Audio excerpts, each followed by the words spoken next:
नमस्कार भक्तों, आप सभी का हमारे चैनल देववाणी स्टोरीज पर एक बार फिर से हार्दिक स्वागत है। भक्तों, कल की पावन कथा में हमने सुना था कि किस प्रकार मेघावी ऋषि की कन्या भगवान शिव के वचनों के बाद गहरे शोक में डूब गई और अंततः अपने शरीर का त्याग कर दिया। बाद में वही कन्या अगले जन्म में राजा द्रुपद के यज्ञकुंड से प्रकट होकर द्रौपदी के नाम से प्रसिद्ध हुई। हमने यह भी जाना कि जब कौरव सभा में दुष्ट दुशासन ने द्रौपदी का अपमान किया, तब अंत में द्रौपदी ने पूरे विश्वास और संपन्न के साथ भगवान श्री कृष्ण को पुकारा। भक्त की सच्ची पुकार सुनकर स्वयं भगवान श्री कृष्ण उसकी रक्षा के लिए प्रकट हुए और उसकी लाज बचाई। इसके साथ ही भगवान श्री कृष्ण ने पुरुषोत्तम मास की महान महिमा का वर्णन करते हुए बताया कि जो श्रद्धा और भक्ति से इस पवित्र मास का पालन करता है, उसे भगवान का विशेष कृपा प्राप्त होती है। भक्तों, आज 30 मई 2026 शनिवार का यह अत्यंत पावन दिन हिंदू पंचांग के अनुसार ज्येष्ठ अधिक मास के शुक्ल पक्ष की चतुर्दशी तिथि का शुभ अवसर है। आज का दिन भगवान श्री हरि विष्णु की आराधना, जप, तप, दान और भक्ति के लिए विशेष फलदायी माना गया है। आज चतुर्दशी तिथि के बाद पूर्णिमा तिथि का भी शुभ आरंभ होगा, इसलिए यह दिन आध्यात्मिक साधना और भगवान के स्मरण के लिए अत्यंत मंगलकारी माना जाता है। भक्तों, आज की इस दिव्य कथा में हम सुनेंगे पुरुषोत्तम मास महात्म्य के अध्याय 14 की पावन और रहस्यमयी कथा। आज की कथा में हम जानेंगे कि राजा दृढ़धनवा के मन में कौन सा ऐसा रहस्य और संदेह था जिसने उन्हें बेचैन कर रखा था। हम यह भी जानेंगे कि महर्षि वाल्मीकि ने समाधि में जाकर उनके पूर्व जन्म का कौन सा अद्भुत रहस्य बताया और किस प्रकार भगवान श्री हरि की भक्ति ने उनके जीवन को बदल दिया। और भक्तों, कथा के बाद हम आपको सुनाएंगे भगवान और उनके परम भक्त ध्रुव जी की एक सत्य, प्रेरणादायक और हृदय को छू लेने वाली कथा। आखिर कैसे मात्र 5 वर्ष के एक बालक ने ऐसी तपस्या की कि स्वयं भगवान विष्णु को उसके सामने प्रकट होना पड़ा। तो आइए भक्तों, बड़े प्रेम, श्रद्धा और भक्ति भाव के साथ आज की इस पावन कथा का शुभारंभ करते हैं। जय श्री हरि विष्णु, जय पुरुषोत्तम भगवान। श्री नारायण जी बोले, इसके बाद चिंतित और परेशान राजा दृढ़धनवा के महल में महर्षि वाल्मीकि पधारे। यही वे महान ऋषि थे जिन्होंने भगवान श्री राम के अद्भुत, पवित्र और सुंदर चरित्र का वर्णन किया है। जब राजा ने दूर से महर्षि वाल्मीकि को अपनी ओर आते देखा तो वे घबरा गए और तुरंत आदरपूर्वक उठ खड़े हुए। उन्होंने बड़ी श्रद्धा और भक्ति के साथ महर्षि के चरणों में दंडवत प्रणाम किया। इसके बाद राजा ने विधि पूर्वक महर्षि वाल्मीकि की पूजा की और उन्हें एक उत्तम आसन पर सम्मान पूर्वक बैठाया। फिर उन्होंने बड़े प्रेम और आदर से ऋषि के चरण अपनी गोद में रखे और दोनों हाथों से उनके चरण धोए। महर्षि के चरण धोने से जो पवित्र जल प्राप्त हुआ, उसे राजा ने अत्यंत प्रसन्नता और श्रद्धा के साथ अपने सर पर धारण किया। उस समय उन्हें पहले तोते द्वारा कही गई बात भी याद आ रही थी। फिर राजा ने विनम्रता और मधुर वाणी में महर्षि वाल्मीकि से बात करना प्रारंभ किया। राजा बोले, हे भगवान, आज मैं अपने आप को अत्यंत धन्य और सफल मानता हूँ। आज मेरा जीवन सार्थक हो गया है। मैं सचमुच बहुत भाग्यशाली हूँ कि मुझे आपके दर्शन का सौभाग्य प्राप्त हुआ। हे प्रभु, आज मेरी सबसे बड़ी इच्छा पूरी हो गई है। आपके प्रत्यक्ष दर्शन करके मुझे ऐसा अनुभव हो रहा है कि मैंने शास्त्रों और धर्म ग्रंथों का जो ज्ञान प्राप्त किया था, उसका वास्तविक अर्थ आज समझ में आ गया है। हे महात्मा, आप जो स्वयं संसार को पवित्र करने वाले महान संत हैं, आपके दर्शन से मनुष्य के पाप और दुख दूर हो जाते हैं। आज मुझे जो सौभाग्य प्राप्त हुआ है, उसका वर्णन मैं शब्दों में नहीं कर सकता। मैं अपने इस महान भाग्य की महिमा कैसे बताऊं? आज मैं स्वयं को अत्यंत धन्य और कृतार्थ अनुभव कर रहा हूँ। श्री नारायण जी बोले, इस प्रकार राजा ने अत्यंत विनम्रता और श्रद्धा के साथ महर्षि वाल्मीकि की स्तुति की। अपनी बात समाप्त करने के बाद वे शांत होकर मौन हो गए और आदरपूर्वक ऋषि के उत्तर की प्रतीक्षा करने लगे। राजा की नम्रता, भक्ति और विनय को देखकर महर्षि वाल्मीकि बहुत प्रसन्न हुए। उन्होंने देखा कि राजा के हृदय में सच्ची श्रद्धा और संतों के प्रति गहरा सम्मान है।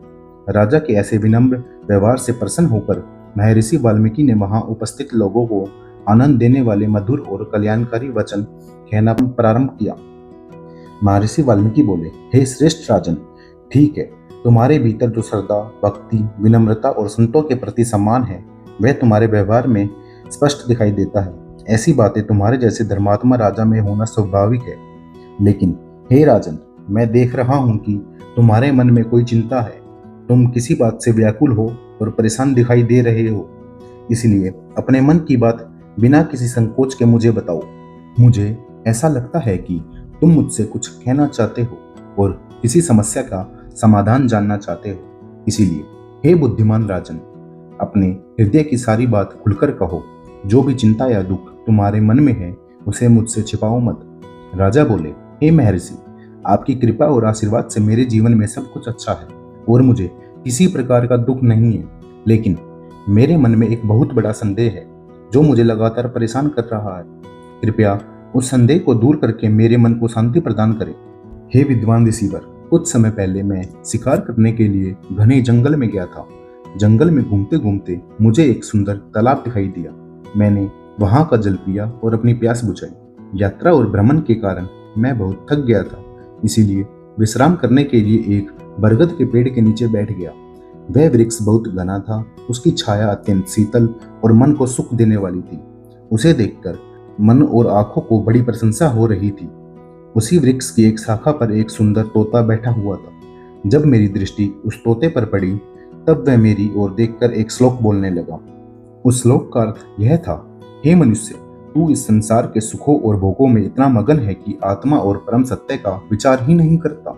यदि तू आत्मज्ञान और ईश्वर चिंतन नहीं करेगा तो जन्म मरण रूपी इस संसार सागर को कैसे पार कर सकेगा। हे ब्राह्मण, उस तोते के मुख से ऐसे गंभीर और ज्ञानपूर्ण वचन सुनकर मैं बहुत आश्चर्यचकित रह गया। मैं समझ नहीं पाया कि वह पक्षी वास्तव में क्या कहना चाहता था। तब से वही बात मेरे मन में बार बार आती रहती है और मुझे चिंतित करती है। इसीलिए हे महर्षि, कृपया करके उस वचन का सही अर्थ समझाइए और मेरे इस संदेह को दूर कीजिए। राजा बोले, हे ब्राह्मण, मेरे हृदय में जो यह गहरा संदेह है उसे दूर करने में केवल आप ही समर्थ है। कृपया मुझ पर कृपा करके मेरे मन की शंका का समाधान कीजिए। हे महर्षि, इस समय मेरे पास राज्य का समस्त सुख और वैभव मौजूद है। मेरे 4 सुंदर और योग्य पुत्र हैं। मेरी पत्नी पतिव्रता, सद्गुणों से युक्त और धर्म का पालन करने वाली है। मेरे पास हाथी, घोड़े, रथ, विशाल सेना और हर प्रकार की राजसी संपत्ति है। ईश्वर की कृपा से मुझे किसी वस्तु की कमी नहीं है। मेरा राज्य समृद्ध है और मेरा जीवन सुखपूर्वक बीत रहा है। लेकिन मेरे मन में यह प्रश्न बार बार उठता है कि मुझे यह अतुलनीय सुख, सम्मान, धन संपत्ति और समृद्धि किस पुण्य कर्म के फल स्वरूप प्राप्त हुई है। हे ऋषिवर, अवश्य ही मेरे किसी पूर्व जन्म या इस जन्म के शुभ कर्मों का यह परिणाम होगा। इसीलिए कृपया विचार करके मुझे संक्षेप में बताइए कि किस पुण्य के कारण मुझे यह सब सुख और वैभव प्राप्त हुआ है। साथ ही उस पक्षी द्वारा कहे गए रहस्यमय वचनों का भी अर्थ समझाइए ताकि मेरे मन का सारा संदेह दूर हो जाए और मुझे सत्य का ज्ञान प्राप्त हो सके। श्री नारायण जी बोले, राजा की बात सुनकर महर्षि वाल्मीकि कुछ समय के लिए शांत हो गए। उन्होंने राजा के प्रश्न को गंभीरता से सुना और उसके पीछे छिपे रहस्य को जानने का निश्चय किया। इसके बाद महर्षि वाल्मीकि ने प्राणायाम किया और अपने मन को पूरी तरह एकाग्र कर लिया। फिर वे लगभग 1 मुहूर्त तक गहरे ध्यान और समाधि में लीन रहे। अपनी दिव्य योग शक्ति और समाधि के प्रभाव से उन्होंने संपूर्ण संसार के भूतकाल, वर्तमान और भविष्य काल की घटनाओं का ज्ञान प्राप्त किया। उनके लिए तीनों काल उतने ही स्पष्ट थे जैसे किसी व्यक्ति के हाथ में रखा हुआ आंवले का फल साफ दिखाई देता है। समाधि के बल से सब कुछ भली भांति जानकर और सत्य का निश्चय कर लेने के बाद महर्षि वाल्मीकि ने ध्यान से अपनी आंखें खोली और राजा से बोलना प्रारंभ किया। महर्षि वाल्मीकि बोले, हे राजाओं में श्रेष्ठ राजा, अब मैं तुम्हें तुम्हारे पूर्व जन्म की कथा सुनाता हूँ। ध्यानपूर्वक सुनो। हे राजेंद्र, पिछले जन्म में तुम द्रविड़ देश में ताम्रपर्णी नदी के किनारे रहने वाले एक ब्राह्मण थे। तुम्हारा नाम सुदेव था। तुम बहुत धार्मिक, सत्य बोलने वाले और संतोषी स्वभाव के व्यक्ति थे। जो कुछ भी तुम्हें ईमानदारी से प्राप्त हो जाता उसी में संतुष्ट रहते थे और कभी लोभ नहीं करते थे। तुम वेदों और शास्त्रों के अच्छे ज्ञाता थे तथा नियमित रूप से उनका अध्ययन करते थे। तुम्हारा मन सदैव भगवान विष्णु की भक्ति में लगा रहता था और तुम पूरी श्रद्धा से उनकी पूजा करते थे। तुम अग्निहोत्र तथा अन्य वैदिक यज्ञों और धार्मिक कर्मों के द्वारा भगवान श्री हरि को प्रसन्न करने का प्रयास करते थे। धर्म, भक्ति और सदाचार के मार्ग पर चलते हुए तुम अपना जीवन व्यतीत कर रहे थे। हे राजन, तुम्हारी एक अत्यंत गुणवान और पतिव्रता पत्नी भी थी। उसका नाम गौतमी था। वह महर्षि गौतम की सुंदर और सद्गुणों से युक्त कन्या थी। गौतमी अपने पति की सेवा और धर्म पालन में सदैव तत्पर रहती थी। वह तुम्हारी इतनी प्रेम पूर्वक सेवा करती थी जैसे माता पार्वती भगवान शंकर की श्रद्धा और समर्पण के साथ सेवा करती है। वह तुम्हारे सुख दुख में हमेशा साथ रहती थी और धर्म के कार्यों में तुम्हारी सहायक बनकर गृहस्थ जीवन का पालन करती थी। महर्षि वाल्मीकि बोले, हे राजन, इस प्रकार तुम और तुम्हारी पत्नी गौतमी धर्मपूर्वक गृहस्थ जीवन व्यतीत करते रहे। समय बीतता गया, लेकिन बहुत वर्षों तक तुम्हें कोई संतान प्राप्त नहीं हुई। एक दिन तुम अपने घर में बैठे हुए बहुत दुखी और चिंतित थे। तुम्हारी पत्नी गौतमी तुम्हारी सेवा कर रही थी। उसी समय तुम भारी मन और बर्राए हुए स्वर में उससे बोले, हे सुंदरी, इस संसार में संतान का सुख बहुत बड़ा माना गया है। पुत्र या संतान परिवार और वंश को आगे बढ़ाती है। वही तप, दान और पुण्य कर्मों से जो पुण्य मिलता है वह मनुष्य को परलोक में सुख प्रदान करता है। एक अच्छे और संस्कारी कुल में जन्म लेने वाली संतान माता पिता का इस लोक में भी कल्याण करती है और मृत्यु के बाद परलोक में भी उनके लिए शुभ फल का कारण बनती है। लेकिन दुर्भाग्य से मुझे ऐसी श्रेष्ठ संतान प्राप्त नहीं हुई। यही सोचकर मेरा मन बहुत दुखी रहता है। मुझे लगता है कि मेरा जीवन व्यर्थ चला गया। मैंने कभी अपने पुत्र को प्रेम से गोद में नहीं खिलाया, न उसे स्नेह दिया। मैंने कभी उसे उठाकर वेद और शास्त्रों का अध्ययन करने के लिए नहीं कहा। मैंने उसकी शिक्षा दीक्षा का सुख नहीं पाया। मैंने उसका विवाह होते नहीं देखा और न ही उसके परिवार को बढ़ते हुए देखा। इसी कारण मुझे लगता है कि मेरा जन्म व्यर्थ चला गया है, क्योंकि संतान का जो सुख और सौभाग्य मुझे मिलना चाहिए था वह मुझे प्राप्त नहीं हुआ। हे राजन, संतान न होने के कारण तुम उस समय बहुत दुखी और निराश रहते थे और यही पीड़ा बार बार तुम्हारे हृदय को व्याकुल करती थी। महर्षि वाल्मीकि बोले, हे राजन, संतान न होने के दुख में तुम इतने व्याकुल हो गए कि अपनी पत्नी गौतमी से कहने लगे, अब मुझे यह जीवन अच्छा नहीं लगता। यदि इसी समय मेरी मृत्यु हो जाए तो भी मुझे कोई दुख नहीं होगा। संतान के बिना मेरा जीवन अधूरा और निष्फल प्रतीत होता है। मुझे अपने लंबे जीवन की भी कोई इच्छा नहीं रही। अपने पति के मुख से ऐसे दुख भरे और निराशाजनक शब्द सुनकर गौतमी का मन बहुत दुखी हो गया। वह भी भीतर से व्याकुल हो उठी, लेकिन उसने धैर्य नहीं खोया। गौतमी बुद्धिमान, समझदार और मधुर वाणी बोलने वाली स्त्री थी। वह अपने पति से अत्यंत प्रेम करती थी और उनके दुख को दूर करना चाहती थी। इसलिए उसने अपने मन को संभाला, धैर्य धारण किया और अपने प्रिय पति को समझाने तथा उनके दुखी मन को शांत करने के लिए प्रेम, करुणा और ज्ञान से भरे हुए मधुर वचन कहना प्रारंभ किया। गौतमी बोली, हे प्राणनाथ, कृपया इस प्रकार निराशा और दुख से भरे हुए वचन मत कहिए। यह आपके जैसे महान और धर्मात्मा व्यक्ति को शोभा नहीं देता। आप भगवान के सच्चे भक्त हैं, विद्वान हैं और धर्म के मार्ग पर चलने वाले हैं। आपके जैसे ज्ञानी और भक्त पुरुष संसार के मोह और भ्रम में नहीं फंसते। हे स्वामी, आपने जीवन भर सत्य, धर्म और सदाचार का पालन किया है। अपने शुभ कर्मों और भक्ति के बल पर आपने स्वर्ग जैसे उच्च लोकों को प्राप्त करने का अधिकार अर्जित कर लिया है। अर्थात हे उत्तम व्रतों और धार्मिक नियमों का पालन करने वाले, आप एक ज्ञानी पुरुष हैं। फिर आपको संतान न होने का इतना दुख क्यों है? ज्ञानी व्यक्ति यह जानते हैं कि संसार की सभी वस्तुएं नश्वर है। पुत्र, धन, संपत्ति और अन्य सांसारिक सुख स्थायी नहीं है। इसीलिए बुद्धिमान लोग केवल पुत्र सुख की इच्छा में दुखी नहीं होते। आपका सबसे बड़ा धन आपकी भगवान विष्णु के प्रति भक्ति, आपका धर्म पालन, आपका सत्यनिष्ठ जीवन और आपके पुण्य कर्म है। ऐसे में आपको संतान के अभाव में अपने जीवन को निष्फल नहीं समझना चाहिए। हे प्रिय स्वामी, कृपया अपने मन को शांत कीजिए और भगवान की इच्छा पर विश्वास रखिए। जो कुछ होता है वह उनके विधान के अनुसार ही होता है। गौतमी अपने पति से बोली, हे स्वामी, इतिहास और पुराणों में ऐसे अनेक उदाहरण मिलते हैं जो बताते हैं कि केवल पुत्र होना ही सुख का कारण नहीं होता। हे ब्राह्मण श्रेष्ठ, पहले एक महान राजा हुए थे जिनका नाम चित्रकेतु था। वे पुत्र न होने के कारण अत्यंत दुखी रहते थे।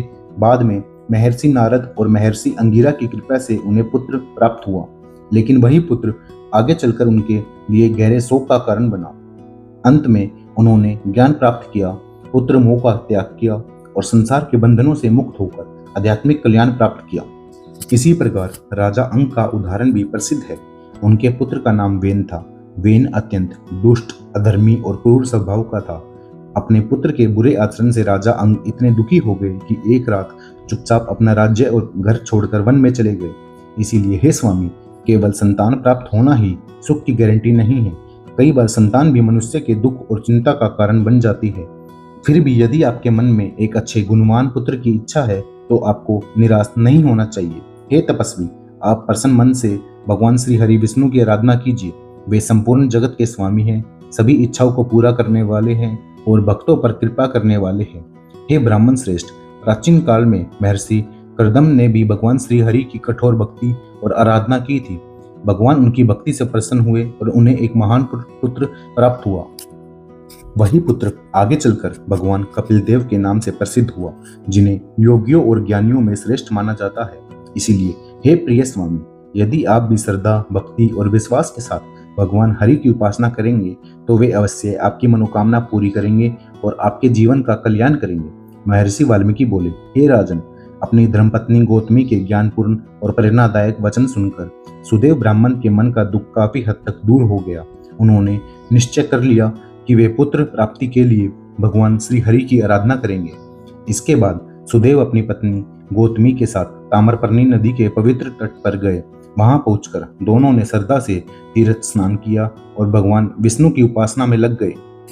सुदेव ब्राह्मण ने अत्यंत कठोर तपस्या आरंभ की। उनका तप इतना कठिन था कि वे लगातार 5-5 दिनों तक बिना भोजन के रहते थे। 5 दिन पूरे होने पर वे केवल सूखे पत्ते और थोड़ा सा जल ग्रहण करते थे और फिर पुनः तपस्या में लीन हो जाते थे। इसी प्रकार वे पूरी श्रद्धा, धैर्य और एकाग्रता के साथ भगवान श्री हरि का ध्यान करते रहे। समय बीतता गया और देखते ही देखते उनकी तपस्या करते हुए 4000 वर्ष व्यतीत हो गए। हे ब्राह्मण श्रेष्ठ, सुदेव का तप इतना उग्र, कठोर और प्रभावशाली था कि उसके प्रभाव से तीनों लोग, स्वर्ग, पृथ्वी और पाताल कांप उठे। देवता, ऋषि और अन्य दिव्य प्राणी भी उनकी तपस्या की शक्ति को देखकर आश्चर्यचकित हो गए।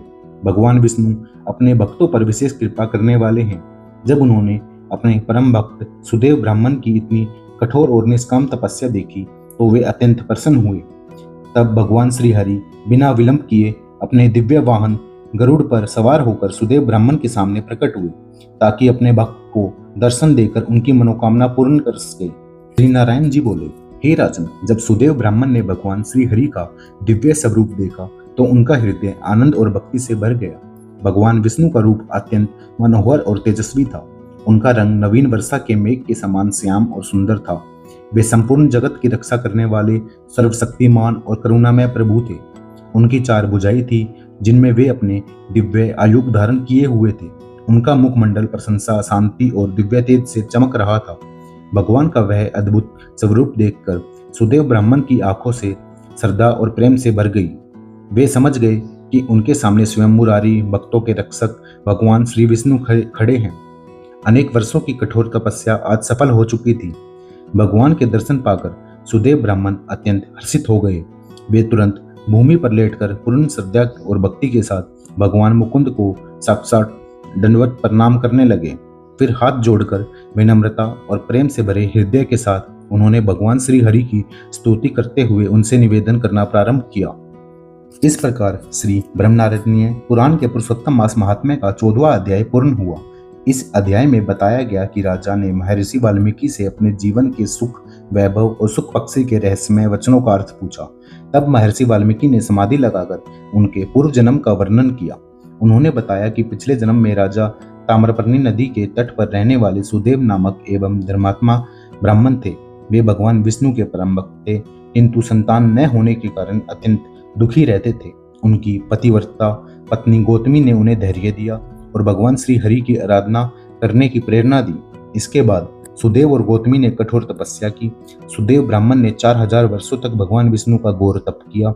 अंततः उनकी भक्ति और तपस्या से प्रसन्न होकर स्वयं भगवान श्री हरि गरुड़ पर सवार होकर उनके सामने प्रकट हुए। भगवान के दिव्य दर्शन पाकर सुदेव ब्राह्मण आनंद से भर गए और उन्होंने श्रद्धापूर्वक भगवान को प्रणाम किया। यहीं पर पुरुषोत्तम मास महात्म्य की अध्याय 14 की पावन कथा समाप्त होती है। इस कथा से हमें यह संदेश मिलता है कि सच्ची श्रद्धा, धैर्य, भक्ति और भगवान पर अटूट विश्वास रखने वाला भक्त अंततः भगवान की कृपा अवश्य प्राप्त करता है। कठिन से कठिन परिस्थितियों में भी निराश न होकर ईश्वर की शरण लेना ही कल्याण का मार्ग है। भक्तों, आपने अभी सुना कि किस प्रकार सुदेव ब्राह्मण ने अपनी पत्नी गौतमी के उपदेश से प्रेरित होकर भगवान श्री हरि की कठोर तपस्या की और अंततः स्वयं भगवान विष्णु ने प्रकट होकर उन्हें दर्शन दिए। भक्तों, भगवान अपने भक्तों की भक्ति, श्रद्धा और समर्पण से बहुत शीघ्र प्रसन्न हो जाते हैं। जब कोई भक्त सच्चे मन से उन्हें पुकारता है तो भगवान उसकी पुकार अवश्य सुनते हैं। इसी बात को सिद्ध करने वाली एक और अद्भुत, सत्य और प्रेरणादायक कथा आज मैं आपको सुनाने जा रहा हूँ। यह कथा है एक ऐसे बालक की जिसकी आयु केवल 5 वर्ष थी, लेकिन जिसकी भक्ति और दृढ़ संकल्प ने स्वयं भगवान विष्णु को धरती पर आने के लिए विवश कर दिया। जब संसार ने उसका साथ छोड़ दिया, तब उसने भगवान का हाथ थाम लिया और तब उसने भगवान को पुकारा। तब भगवान भी अपने भक्त को निराश नहीं कर सके। तो आइए भक्तों, अब सुनते हैं भगवान श्री हरि विष्णु और उनके परम भक्त ध्रुव की यह दिव्य, सत्य और हृदय को छू लेने वाली कथा। जय श्री हरि विष्णु। प्राचीन समय में राजा उत्तानपाद के पुत्र ध्रुव नाम के एक बालक थे। ध्रुव की आयु केवल 5 वर्ष थी। एक दिन उन्होंने देखा कि उनके सौतेले भाई को राजा अपनी गोद में बैठाकर प्यार कर रहे हैं। जब ध्रुव भी पिता की गोद में बैठने गए, तब उनकी सौतेली माँ सुरुचि ने उन्हें रोक दिया और अपमानित करते हुए कहा, यदि राजा की गोद में बैठना है तो पहले मेरे गर्भ से जन्म लेना होगा। यह सुनकर छोटा सा ध्रुव बहुत दुखी हो गया। रोते हुए वह अपनी माता सुनीति के पास पहुंचा। माता ने उसे समझाया और कहा, बेटा, संसार में यदि कोई सच्चा सहारा है तो वह भगवान विष्णु है, उन्हीं की शरण में जाओ। माता की बात सुनकर 5 वर्ष का बालक अकेला ही वन की ओर निकल पड़ा। मार्ग में देवर्षि नारद मिले। उन्होंने ध्रुव को समझाया, लेकिन ध्रुव का संकल्प अटल था। तब नारद जी ने उसे भगवान विष्णु का मंत्र दिया। ओम नमः भगवते वासुदेवाय नमः। ध्रुव ने मधुवन में जाकर कठोर तपस्या शुरू कर दी। पहले फल खाए, फिर पत्ते खाए, फिर केवल जल पर रहे और अंत में केवल भगवान के नाम का स्मरण करते हुए तप में लीन हो गए।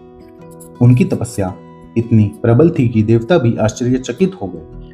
अंततः भगवान विष्णु अपने दिव्य स्वरूप में प्रकट हुए। भगवान को सामने देखकर ध्रुव भाव विभोर हो गए और उनके चरणों में गिर पड़े। भगवान ने प्रसन्न होकर कहा, वत्स, मैं तुम्हारी भक्ति से अत्यंत प्रसन्न हूँ, वर मांगो। ध्रुव ने कहा, प्रभु, आपके दर्शन पाकर मुझे सब कुछ मिल गया, अब मुझे कोई इच्छा नहीं है। भगवान विष्णु ने ध्रुव को अटल पद प्रदान किया। आज भी आकाश में चमकने वाला ध्रुव तारा उसी भक्त ध्रुव की अमर स्मृति है। भक्तों, इस कथा से हमें शिक्षा मिलती है कि सच्ची भक्ति, दृढ़ संकल्प और भगवान पर अटूट विश्वास रखने वाला भक्त कभी खाली हाथ नहीं लौटता। भगवान अवश्य उसकी पुकार सुनते हैं। जय श्री हरि विष्णु। भक्तों, आज की इस पावन कथा में हमने सुना कि किस प्रकार राजा के मन में उठे संदेह को दूर करने के लिए महर्षि वाल्मीकि ने उनके पूर्व जन्म का रहस्य बताया। हमने जाना कि पूर्व जन्म में वे सुदेव नाम के एक धर्मात्मा ब्राह्मण थे जो भगवान श्री हरि विष्णु के परम भक्त थे। संतान न होने के कारण वे दुखी अवश्य थे, लेकिन उनकी धर्मपत्नी गौतमी ने उन्हें निराशा छोड़कर भगवान की शरण में जाने का मार्ग दिखाया। इसके बाद सुदेव ब्राह्मण ने भगवान विष्णु की ऐसी कठोर तपस्या की कि तीनों लोग कांप उठे। अंततः उनकी अटूट भक्ति, श्रद्धा और संपन्न से प्रसन्न होकर स्वयं भगवान श्री हरि गरुड़ पर सवार होकर उनके सामने प्रकट हुए और उन्हें दिव्य दर्शन दिए। भक्तों, इसके बाद हमने भगवान श्री हरि और उनके परम भक्त ध्रुव जी की प्रेरणादायक कथा भी सुनी। हमने देखा कि कैसे मात्र 5 वर्ष की आयु में ध्रुव जी ने अपमान और दुख को अपनी कमजोरी नहीं बनने दिया, बल्कि उसे भगवान तक पहुंचने का साधन बना लिया। उनकी अटूट भक्ति और दृढ़ संकल्प से प्रसन्न होकर स्वयं भगवान विष्णु उन्हें दर्शन देने प्रकट हुए और उन्हें अमर ध्रुव प्रदान किया। भक्तों, इन दोनों कथाओं से हमें एक ही महान शिक्षा मिलती है। जब मनुष्य संसार के सहारों को छोड़कर सच्चे मन से भगवान का सहारा लेता है, तब भगवान स्वयं उसके जीवन में कृपा बरसाते हैं। सच्ची भक्ति, धैर्य, विश्वास और संपन्न कभी व्यर्थ नहीं जाते। यदि आपको आज की यह पावन कथा पसंद आई हो तो वीडियो को लाइक करें, चैनल देववाणी स्टोरीज को सब्सक्राइब करें और इस दिव्य कथा को अपने परिवार, मित्रों और सभी भक्तों के साथ अवश्य साझा करें। भक्तों, अब हमें दीजिए अनुमति। हम कल सुबह ठीक 7 बजे फिर मिलेंगे एक नई पावन वीडियो के साथ, जिसमें हम आपको पुरुषोत्तम मास महात्म्य के अध्याय 15 की दिव्य और रहस्यमयी कथा सुनाएंगे। और उसी के साथ हम आपको भगवान और उनके भक्त से जुड़ी एक और अद्भुत, सत्य, भावुक और चमत्कारिक कथा भी सुनाएंगे, जो आपके हृदय को भक्ति, श्रद्धा और भगवान के प्रेम से भर देगी। तब तक के लिए जय श्री हरि विष्णु, जय पुरुषोत्तम भगवान, राधे राधे।